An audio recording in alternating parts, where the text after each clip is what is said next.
Influencer சொல்கிறதுக்காக invest பண்ணுறாங்களா? இல்லை, அவங்க தானே அவங்கள வச்சு தான் தெரிஞ்சுக்கிறாங்க எல்லாமே. வேற என்ன பண்ணுறது? இன்ஃப்ளூயன்சர் சொன்னாங்க, இப்போ நான் ஒன்று சொல்லுவேன், இன்னொருத்தர் ஒன்று சொல்லுவார், எந்த முடிவு எடுப்பீங்க? Information is plenty. Okay, influencer சொன்னாங்க,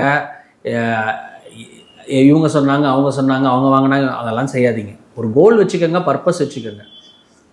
பர்பஸ்ஸு 10 வருஷம் 15 வருஷம் 20 வருஷம்னா ரெகுலராக முதலீடு பண்ணிக்கிட்டே வாங்க.